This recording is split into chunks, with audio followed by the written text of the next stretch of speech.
Movie की शुरुआत में हम एक आदमी को देखते हैं जिसका नाम हीप होता है। हीप दरअसल एक बिल्डिंग में केयर टेकर का काम किया करता था। एक रात अचानक काम करने के दौरान उसे बिल्डिंग के स्विमिंग पूल में कुछ हलचल सुनाई देती है। वो फौरन पूल के पास जाता है लेकिन वहाँ कोई नहीं होता। उसे पूल के पास एक चेन पड़ी हुई मिलती है। हीप उसे उठाकर पास के चेयर में रख देता है और अपना काम करने लगता है। और तभी अचानक एक लड़की उस चेन को लेकर तुरंत पानी के अंदर चली जाती है और इस बार हीप उस लड़की को पानी के अंदर जाता हुआ देख लेता है। वो उसे आवाज देकर फौरन पानी से निकलने को कहता है लेकिन वो लड़की बाहर नहीं आती। टॉर्च से काफी देखने के बाद भी वो लड़की उसे पानी में नहीं दिखती और इसीलिए वो उसे ढूंढने पूल में छलांग लगा देता है। पर हीप को तैरना नहीं आता था इसलिए वो पानी में डूबने लगता है और तभी अचानक उसे कोई पानी के बाहर ले आता है। अब बाहर आकर हीप जैसे ही खुद को थोड़ा रिलैक्स करने की कोशिश करने लगता है कि तभी वो फिर से पानी के अंदर चला जाता है लेकिन इस बार वो पानी के बाहर नहीं आता। अब अगले दिन हीप की आंख उसके घर में खुलती है। वो कल रात के इंसिडेंट के बारे में सोच ही रहा होता है कि तभी अचानक उसे अपने सामने एक लड़की दिखती है। ये दरअसल वही लड़की होती है जिसे कल रात हीप ने पूल में देखा था और इसी ने हीप को कल रात डूबने से बचाया था और उसे यहाँ लेकर आई थी। अब इसके बाद दोनों के बीच बातें होने लगती है जिससे हमें ये पता चलता है कि वो लड़की दरअसल कोई नॉर्मल लड़की नहीं होती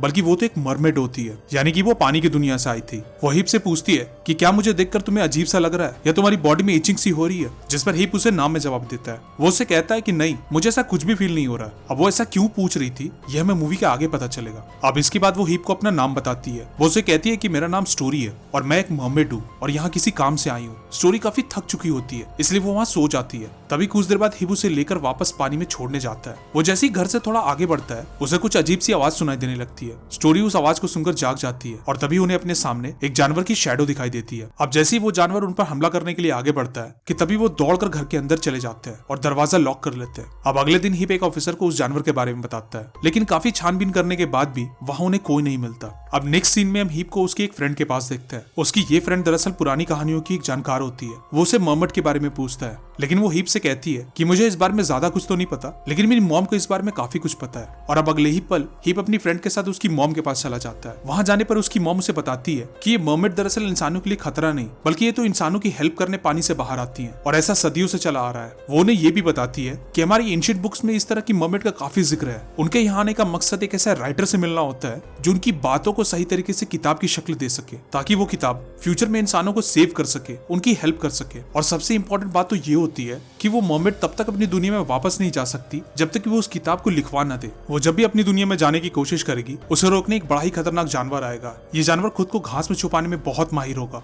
और ये जब तक उस मर्मेड को मार नहीं डालता तब तक चैन से नहीं बैठेगा। अब उनकी बातें सुनकर हीप समझ जाता है कि कल रात उसने जो जानवर देखा था वो दरअसल यही जानवर था। यानी कि अब हीप को जल्द से जल्द एक राइटर ढूंढना था जो स्टोरी को देखकर उस बुक को लिख सके और इसीलिए वो अपने आसपास ऐसी एक राइटर की तलाश शुरू कर देता है। और काफी ढूंढने के बाद आखिरकार उसकी मेहनत रंग लाती है और उसे अपने नेबरहुड में विक नाम का एक राइटर मिल जाता है। विक जैसे ही स्टोरी को देखता है उसकी बॉडी में अचानक से इचिंग शुरू हो जाती है और अब हमें यहाँ ये पता चलता है कि उस बुक को सिर्फ वही आदमी लिख सकता है जिसे स्टोरी को देखने पर थोड़ा अजीब फील हो, बॉडी में इचिंग होने लगे। यानी कि सिर्फ विक ही उस बुक को लिख सकता था और कोई भी नहीं। इधर स्टोरी विक को पूरी जानकारी दे देती है और अब उसके वापस अपनी दुनिया में जाने का वक्त आ चुका था। अब जैसे ही हीप स्टोरी को पूल में छोड़ने घर से बाहर निकलता है कि तभी वो जानवर स्टोरी पर हमला कर देता है और उसे इंजर्ड कर देता है। स्टोरी को काफी चोट आई होती है। हीप तुरंत अपनी फ्रेंड को कॉल कर उस जानवर से कैसे बचा जाए ये पूछती है, जिस पर उसकी फ्रेंड अपनी मॉम से पूछकर उसे बताती है कि पुरानी कहानी के हिसाब से तो उस जानवर को अब स्टोरी पर हमला नहीं करना चाहिए क्योंकि उसने राइटर को कहानी बताकर अपना काम पूरा कर दिया है। लेकिन फिर भी पता नहीं क्यों वो स्टोरी पर बार बार हमला कर रहा है। अब इसके बाद हीप अपनी फ्रेंड से स्टोरी के चोट के बारे में पूछता है क्योंकि वो उस जानवर के हमले से बहुत ज्यादा घायल हो चुकी थी,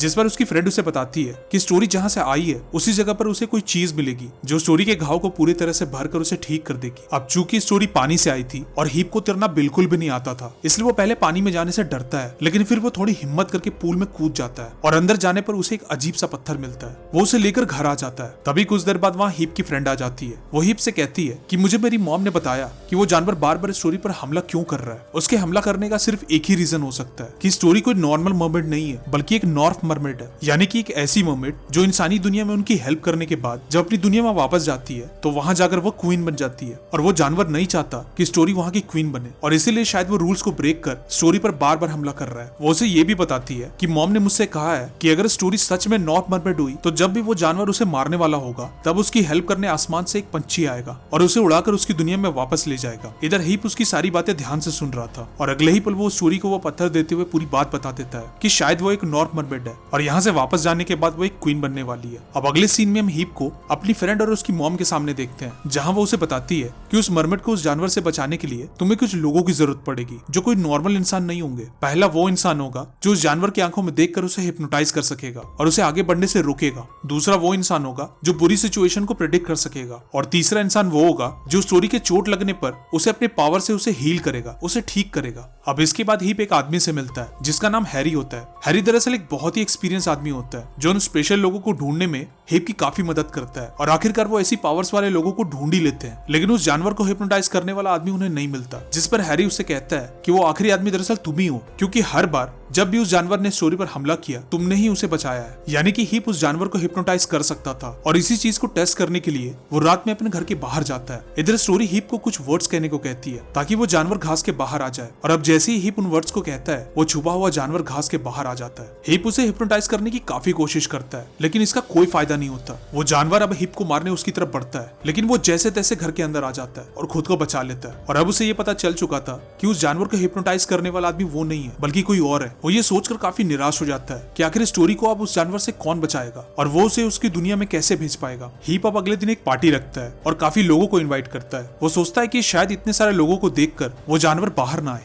और इसी चीज का फायदा उठाकर वो स्टोरी को पूल के पास ले जाएगा और उसे उसकी दुनिया में वापस भेज देगा। लेकिन ऐसा बिल्कुल भी नहीं होता। इतने लोग होने के बावजूद भी वो जानवर स्टोरी को उठाकर जंगल की तरफ ले जाता है, और अब इसके पहले कि वो उसकी जान ले पाता, हिप स्टोरी को बचाकर अपने घर वापस ले आता है। लेकिन अब इस बार वो जानवर भी पीछे पीछे बिल्डिंग तक आ जाता है। अंदर आकर वो अपने सामने हैरी को देखता है और इसके बाद वो उसे जान से मार डालता है। इधर दूसरी तरफ हम देखते हैं कि स्टोरी बेहोश पड़ी होती है और पार्टी में आए सभी लोग स्टोरी को उस जानवर से कैसे बचाया जाए ये डिस्कशन कर रहे होते हैं। तभी वहां खड़ा एक आदमी हिप से कहता है कि शायद मेरा बेटा इसमें तुम्हारी कुछ हेल्प कर सकता है, क्योंकि बचपन से उसके अंदर कुछ स्पेशल पावर्स है जिसका इस्तेमाल करके वो हमेशा मुझे आने वाली मुसीबतों से आगाह कर देता है। और अब जब उसके बेटे को वहां बुलाया जाता है तब वो उससे कहता है कि स्टोरी के घाव को हील करने वाली पावर्स किसी और के पास नहीं बल्कि हीप के पास है। और अब जब हीप अपना हाथ स्टोरी के जख्मों पर रखता है तब उसका घाव धीरे धीरे भरने लगता है और वो होश में आ जाती है। अब इसके बाद सब मिलकर स्टोरी को पूल तक छोड़ने का डिसाइड करते हैं। सभी अपने अपने हाथ में हथियार लिए बिल्डिंग के बाहर आते हैं। बाहर जोरों की बारिश हो रही होती है और तभी थोड़ी देर बाद वो जानवर अचानक हीप के सामने आ जाता है। स्टोरी हीप के बिल्कुल पीछे होती है। वो जानवर उन पर हमला करने के लिए बिल्कुल तैयार था। हीप अपने पास पड़े एक रॉड को उठा लेता है, लेकिन तभी वो नोटिस करता है कि वो जानवर आगे नहीं बढ़ रहा है। और अब जब हीप पीछे मुड़ता है तब वो एक लड़के को देखता है जो अपनी आंखों से उस जानवर को हिप्नोटाइज कर उसे रोका हुआ था। यानी कि अब उन्हें वो आखिरी आदमी भी मिल चुका था जो उस जानवर को हिप्नोटाइज कर सकता था।